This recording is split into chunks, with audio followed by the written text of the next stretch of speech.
checked your phone 4 seconds ago and somehow you're already reaching for it again. Nothing is chasing you. But the real answer is far stranger than that. Your brain doesn't know the difference between a lion and a late reply. It never learned to. Think about the last time you felt that jolt. Maybe it was an unread email from your boss. Maybe it was a text that just said, "We need to talk." Your stomach dropped, your thoughts sped up, your body braced for something. That reaction is 200,000 years old. It was built for the savannah, not for your inbox. Here's what actually happens inside you. A structure deep in your brain called the amygdala scans everything you see, hear, and feel for danger. And it does this before you're even consciously aware of it. Neuroscientist Joseph LeDoux spent decades mapping this pathway, and he found something unsettling. The signal reaches your amygdala before it reaches the parts of your brain responsible for reasoning. You feel fear before you understand why. This means your body can be in a full state of alarm while your mind is still catching up. Sound familiar? For most of human history, this was a gift. A rustle in the grass could be wind, or it could be a predator. The humans who hesitated to find out, who waited to gather more information, often didn't get a second chance. The ones who reacted instantly, who ran first and asked questions later, survived long enough to pass on their genes. You are descended from the nervous ones. Every one of your ancestors who made it far enough to have children was on some level exceptional at detecting threats. Physiologist Walter Cannon was the first to describe this reaction in the early 20th century, coining the term fight or flight. He showed that under perceived threat, your body floods itself with adrenaline. Your heart rate climbs, your muscles tense, your digestion pauses because digesting lunch is not a priority when you might be lunch. Blood moves away from your organs and into your limbs, preparing you to sprint or to swing. It's an extraordinary system. It kept your ancestors alive across ice ages, famines, and predators that no longer exist anywhere on Earth. But your ancestors' lions are gone. Their world of scattered dangers has been replaced by something new. A world where threats never fully switch off. This is where things get strange. Your amygdala cannot tell the difference between a predator crouching in tall grass and a red notification bubble on an app icon. Both register as something demands your attention right now. Both trigger the same flood of stress hormones. Your body still thinks it's preparing to run or fight. There is nowhere to run. There is nothing to fight. So the energy has nowhere to go. Neuroscientist Robert Sapolsky spent years studying this exact mismatch, mostly by observing baboons in the wild. He noticed something the animals almost never do. Baboons experience stress in short, sharp bursts. Then it's over. A lion attacks or it doesn't, and either way the baboon's body returns to calm within minutes. Humans are different. You can trigger the same stress response just by imagining a conversation that hasn't happened yet. You can lie awake at 2 in the morning, replaying an argument from 6 years ago, and your body will respond as if that argument is happening again, right now, in this room. Your heart doesn't know it's a memory. Your hormones don't know it's the past. This is what Sapolsky calls a mismatch. The stress response was built for acute physical danger. Today, it's mostly triggered by ongoing abstract stress, deadlines, debt, social comparison, an argument that ended badly. And your body cannot tell these apart from a lion. Endocrinologist Bruce McEwen gave this constant low-grade activation a name: allostatic load. It's the wear and tear that builds up in a body that never fully powers down. Chronically elevated cortisol, a nervous system stuck in a permanent state of low-level alert. Over years, this wears down memory, immune function, even the structure of the brain itself. Your ancestors' stress response had an off switch because their dangers had an ending. Yours often doesn't. So why does checking your phone feel like an emergency? Why does an unanswered message create that same tight, coiled feeling in your chest?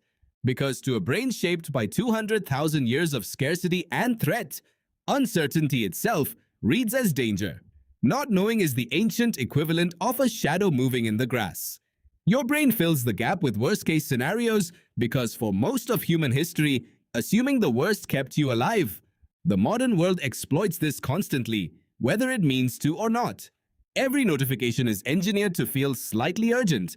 Every headline is built to spike that same ancient alarm. You are living inside a landscape that fires your threat detection system dozens of times a day for things that were never actually threats. Here's the twist though. This isn't a flaw in you. It's not weakness and it's not something broken. It's evidence that your body is doing exactly what it was built to do. The system is working perfectly. It's just aimed at the wrong century. Once you know this, something shifts. That jolt of anxiety before opening an email isn't a personal failing. It's 200,000 years of ancestors who survived by taking every signal seriously, whispering through your nervous system. You can't switch off the amygdala. You can't undo hundreds of thousands of years of evolution with a single deep breath. But you can start to recognize the signal for what it actually is. Not a lion, not danger, just an ancient alarm ringing in a world it was never designed for. The next time your heart races over something that deep down you know isn't a threat, notice it. Name it. Your brain is not malfunctioning, it's remembering. Consider what your day actually looks like through the lens of this ancient alarm system. You wake up. Before your feet even touch the floor, you reach for your phone. Why? Because somewhere in the night, something might have happened. A message, a comment, a piece of news. Your brain treats the unknown contents of that screen the same way it once treated an unfamiliar sound outside a cave.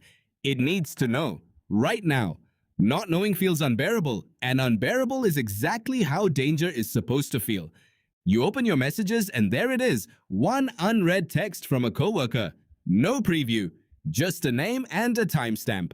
Your mind doesn't wait for facts, it invents them. Maybe you made a mistake, maybe you're in trouble, maybe something is wrong. None of this is based on evidence. It's based on a 200,000-year-old habit of assuming the worst first and asking questions later.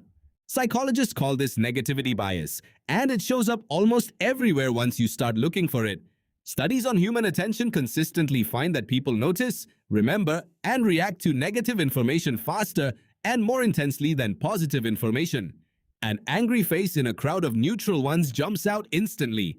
A kind word gets forgotten by lunchtime, while a single criticism can echo for years. This isn't pessimism, it's ancient math. A missed opportunity for a positive outcome usually cost your ancestors very little. A missed warning about danger could cost them everything. So the brain evolved to weigh the two very differently, and it still does even now in a world built almost entirely out of glass, comfort, and central heating. Think about the way an argument lingers in your mind. You replay it in the shower, you replay it in traffic. You replay it right before falling asleep, rewriting your response for the 5th time, giving yourself the perfect comeback you never actually said. Why does your brain do this? Because for most of human history, your survival depended on your social standing within a small group. Being cast out of the tribe wasn't just embarrassing, it was often a death sentence. No group meant no protection, no shared food, no help raising children, no safety in numbers against predators or rival groups. So your brain developed an extremely sensitive alarm for anything that threatened your place within the group. A cold response from a friend, a joke that didn't land, a meeting where nobody quite looked you in the eye. None of these will get you killed today. But your nervous system still responds as if your survival is on the line. Because for the vast majority of the time humans have existed, it genuinely was. This is part of why public speaking terrifies so many people more than almost anything else. It isn't really about the microphone or the audience, it's about standing exposed in front of the group, vulnerable to judgment, with nowhere to hide and no way to know how it will end. Your ancestors' worst outcome for that scenario was exile. Yours is an awkward silence. Your body, unfortunately, hasn't been told the difference. So what do you do with a nervous system this sensitive, wired for a world that mostly no longer exists?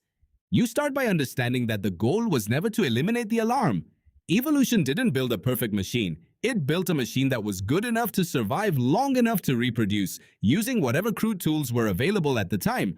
Fear, discomfort, anxiety, and hypervigilance were the tools. They worked. They still work, technically, even when they're misfiring on a Tuesday afternoon over an email that simply says, "Can we chat?" Robert Sapolsky often points out that stress itself isn't the enemy. Short bursts of it sharpen focus, speed reaction time, and can even improve performance under real pressure. The danger isn't the alarm going off. The danger is the alarm never turning off. A lion sighting that resolves in 90 seconds is manageable. A vague sense of professional insecurity that hums quietly in the background for 6 months is not something your body was ever designed to sustain. This is why chronic modern stress feels so different from the sharp fear of real danger. It's slower, duller.